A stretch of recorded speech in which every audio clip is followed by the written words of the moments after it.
Las 7:48. Querido Pedro Tello, te mando un abrazo. México escala posiciones y se coloca como el segundo proveedor de carne de res y de cerdo a Estados Unidos. Ojalá que no vaya a pasar lo mismo del aguacate, de lo cual platicábamos más temprano, querido Pedro. Cuéntanos, buen día. Luis, buenos días, qué gusto saludarte a ti y también a quienes nos escuchan. Dos buenas noticias. México era hasta hace un par de años el tercer proveedor de carne al mercado estadounidense.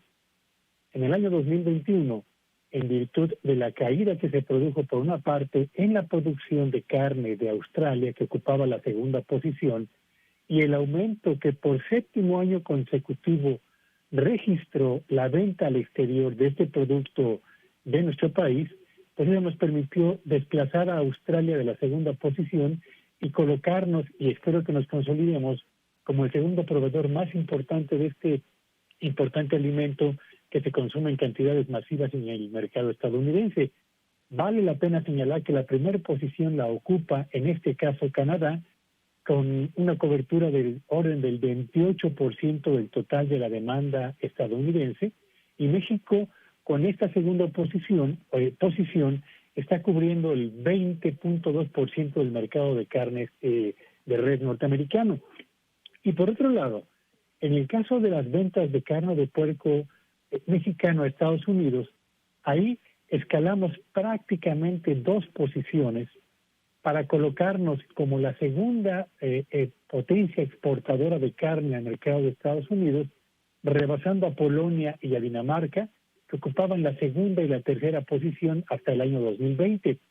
Significa entonces que México se ha convertido, por lo menos en estos dos alimentos ya, en un importante proveedor y yo diría participante del mercado norteamericano, igual que lo somos en aguacate, igual que lo somos también en algunos otros productos del sector agroexportador. Y vale la pena señalar, Luis Auditorio, que en el caso de los cárnicos, la industria cárnica mexicana ha venido registrando un avance sin precedentes a pesar de las dificultades que le impuso fundamentalmente la pandemia, y no obstante la importante cantidad también de inspecciones fitosanitarias que debe atender y cumplir para poder participar en un mercado tan exigente como el norteamericano. Así que cerramos la semana, Luis, con dos buenas noticias. México, segundo proveedor a escala mundial de carne de res y de carne de cerdo, lo cual beneficia a los exportadores y, por supuesto, a una importante cadena de sectores económicos en nuestro país. No quiero ser ave de mal agüero, ni tampoco ser pesimista, ni pecar de querer echar a perder este tipo de cosas, pero es que me llamaba mucho la atención. Hace unos momentos platicábamos sobre la crisis que hay por los productores de aguacate. Llevan 8 millones de dólares perdidos casi todos los días. Hay un riesgo, pues obviamente, que se les quede el producto, se les echa a perder. Todo esto después del bloqueo que se está dando allá en Estados Unidos por una amenaza a un inspector norteamericano en Michoacán.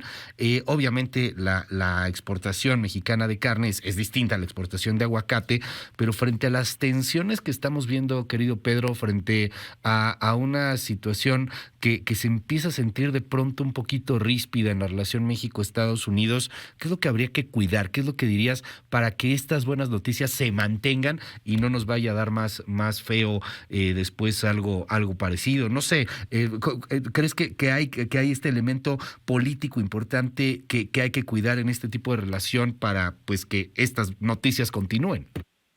Fíjate, Luis, que en el caso de la exportación de res y de cerdo a Estados Unidos, hay una condición totalmente distinta. Aquí hay un contacto permanente y directo de los exportadores mexicanos con quienes son sus clientes al norte del Río Bravo, por una parte, y por la otra, hay inspecciones fitosanitarias que se realizan con puntual exactitud y en las que México ha salido perfectamente bien librado en los últimos años. Así que, por lo que depende del sector industrial mexicano y del cumplimiento de las condiciones de calidad que exige el mercado norteamericano, creo que por ahí estamos muy bien.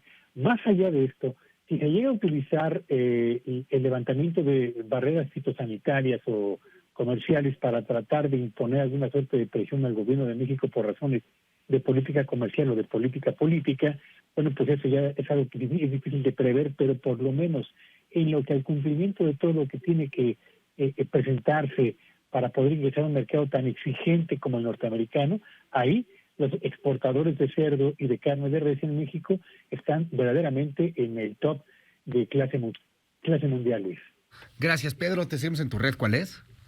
Sígueme en Twitter en @Petello Villagrán y que tenga un espléndido fin de semana.